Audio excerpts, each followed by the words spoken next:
Dear students, आज हम real numbers की एक्सरसाइज 1.1 का थर्ड सम का फर्स्ट पार्ट करने जा रहे हैं। जो फर्स्ट पार्ट है उसमें हमें क्या निकालना है, एलसीएम और एचसीएफ निकालने हैं प्राइम फैक्टराइजेशन मेथड का यूज़ करके। जो प्राइम फैक्टराइजेशन है वो हमने पिछले क्वेश्चंस में भी सॉल्व करके देखा था, तो इस क्वेश्चंस में भी हम सॉल्व करने की कोशिश करेंगे।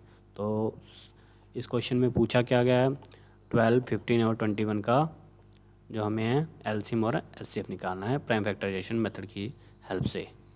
तो सबसे पहले हम इसके एचसीएफ निकालने की कोशिश करेंगे। एचसीएफ निकालने के लिए सबसे पहले हम 12 के प्राइम फैक्टर्स निकालेंगे। तो 12 को जो डिवाइड करने की कोशिश करेंगे मिनिमम नंबर से, तो क्या आ जाएगा, 2 से डिवाइड करेंगे, मिनिमम नंबर 2 है, इससे ये डिवाइड हो जाएगा तो इसे 6 आ जाएगा। तो 6 को जब मिनिमम नंबर से डिवाइड करेंगे तो 2 से डिवाइड करेंगे तो 3 आ जाएगा। 3 को मिनिमम नंबर से डिवाइड करेंगे यानी कि 3 से डिवाइड करेंगे तो 1 आ जाएगा। तो इसके जो प्राइम फैक्टर्स हैं वो इस प्रकार बन जाएंगे, 2 की पावर 2 यानी कि 2 इंटू 2 इंटू 3, यानी कि इसके जो प्राइम फैक्टर्स हैं वो किस प्रकार बनेंगे, 2 की पावर 2 इंटू 3 की पावर 1। आगे नेक्स्ट हम देखेंगे कि 15 के हम प्राइम फैक्टर्स निकालेंगे। तो ये 3 पे डिवाइड होगा तो क्या आ जाएगा, 5 आ जाएगा। 5 से डिवाइड करेंगे तो 1 आ जाएगा। तो जो 15 के जो प्राइम फैक्टर्स हैं यानी कि इसके जो पार्ट्स हैं 3 इंटू 5 बन जाएंगे, और इसके जो प्राइम फैक्टर्स हैं यानी कि 3 की पावर 1, 5 की पावर 1 ये बन जाएंगे। आगे हम 21 के पार्ट्स निकालेंगे सबसे पहले, फिर उसके बाद प्राइम फैक्टर्स निकालेंगे। तो ये 3 से डिवाइड होगा तो 7 आ जाएगा, 7 से डिवाइड करेंगे तो 1 आ जाएगा। तो जो 21 के पार्ट्स हैं वो 3 इंटू 7 आ जाएंगे, यानी कि 3 की पावर 1, 7 की पावर 1। आगे हम इसके क्या निकालेंगे, एचसीएफ निकालने की कोशिश करेंगे।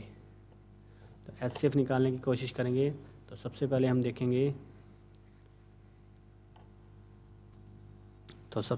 देखेंगे कि इसमें से जो कॉमन नंबर क्या आ रहा है। तो सबसे पहले हम 2 से स्टार्ट करेंगे। 2 इसमें आ रहा है, आगे 2 आ रहा है, किसी में नहीं आ रहा है तो इसको हम छोड़ देंगे। आगे देखेंगे कि 3 इसमें आ रहा है, तो 3 अगले में आ रहा है, हाँ जी आ रहा है। तो अगले में फिर देखेंगे 21 में आ रहा है, तो 3 को हम काउंट कर लेंगे और इसकी जो मिनिमम पावर है उसी को हम लेके चलेंगे। तो इसकी मिनिमम पावर यहाँ तीनों में क्या है, 1 ही है, तो 3 की पावर 1 को हम साइड में लिख लेंगे। आगे देखेंगे कि हमारा 3 तो काउंट हो चुका है, 5 देखेंगे, 5 बाकी दोनों संख्याओं में आ रहा है, नहीं आ रहा, तो 5 को भी छोड़ देंगे। अगली 21 में चलेंगे, 3 तो हमारा काउंट हो ही चुका है, 7 के लिए देखेंगे, 7 दोनों संख्याओं में आ रहा है, नहीं आ रहा, तो 7 को भी छोड़ देंगे। तो फाइनल हमारा एचसीएफ है वो हमारा 3 की पावर 1 आ जाएगा। जब इसको फुल कैलकुलेट करेंगे तो ये कितना आ जाएगा, 3 आ जाएगा। तो ये 3 हमारा एचसीएफ आ चुका है। आगे हम इसके एलसीएम निकालने की कोशिश करेंगे। तो इसके एलसीएम क्या निकलेंगे, सबसे पहले हम 12, तो प्राइम फैक्टर्स तो हमने निकाल ही चुके हैं हम इसके। तो सबसे पहले हम देखेंगे कि 2 की पावर 2 है और 3 की पावर 1 है, तो सब इसमें हम कॉमन और अनकॉमन दोनों ही लेके चलते हैं। तो 2 की पावर 2 है, आगे में 2 आ रहा है, किसी में नहीं आ रहा है, तो इसी की जो मैक्सिमम पावर है इसी को हम मैक्सिमम मान लेंगे, 2 की पावर 2।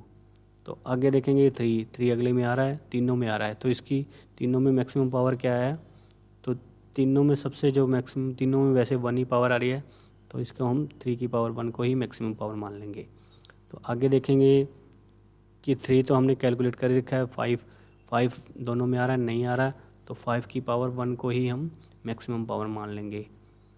आगे देखेंगे 21 में 3 तो हमने काउंट कर ही रखा है, तो 7 को देखेंगे, तो 7 अगले वाले में है, पिछले दोनों में आ रहा है, नहीं आ रहा, तो 7 की पावर 1 को ही हम मैक्सिमम पावर मान लेंगे। जब इसको कैलकुलेट करेंगे ये 4 आ जाएगा, ये 3 आ जाएगा, ये 5 और ये 7।